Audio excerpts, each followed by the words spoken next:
ఈ September 27న release అవ్వాల్సిన Pawan Kalyan OG postpone అవ్వడంతో అక్టోబర్ 10 దసరాకు రావాల్సిన దేవర జూనియర్ ఎన్టీఆర్ దేవర పార్ట్ 1 ప్రీపోన్ అయి సెప్టెంబర్ 27న రిలీజ్ అవుతుంది. ఆ విషయం అందరికీ తెలుసు. ఇక ఇప్పుడు వచ్చేసి ఈ సినిమాని రాయలసీమ బిజినెస్ క్లోజ్ అయింది. అంటే ఇంతకుముందు 6 ఏళ్ల క్రితం వచ్చింది జూనియర్ ఎన్టీఆర్ సినిమా అరవింద సమేత వీర రాఘవ. అదే లాస్ట్ సినిమా ఎన్టీఆర్కి సోలో హీరోగా. ఆ తర్వాత 3 ఏళ్ళు పట్టింది RRR రావడానికి. మళ్ళీ ఇప్పుడు 3 ఏళ్ళు దేవరకి. సో సోలో హీరోగా రాయలసీమలో అప్పుడు ఆ సినిమాని 14 కోట్ల కొన్నారు. అది హయ్యెస్ట్ అప్పుడు ఒక సోలో హీరోకి 14 కోట్లు రాయలసీమలో అనేది. అంటే ఆ సినిమా అరవింద్ సమేత మొదటి రోజు షేర్ కూడా, అంటే ఏ సినిమాకు కూడా మొదటి రోజు అంత షేర్ రాలేదు.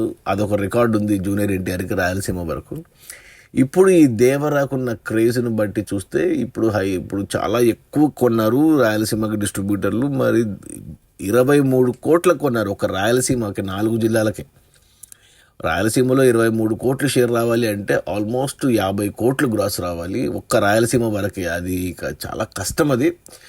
మరి చూడాలి మరి, అంటే సినిమాకున్న క్రేజ్ బట్టి జూనియర్ ఎన్టీఆర్కి రాయలసీమలో, అంటే నందమూరి వాళ్ళకు రాయలసీమలో మంచి కలెక్షన్స్ వస్తాయి, అటు బాలయ్య కానీ ఇటు జూనియర్ ఎన్టీఆర్కి కానీ.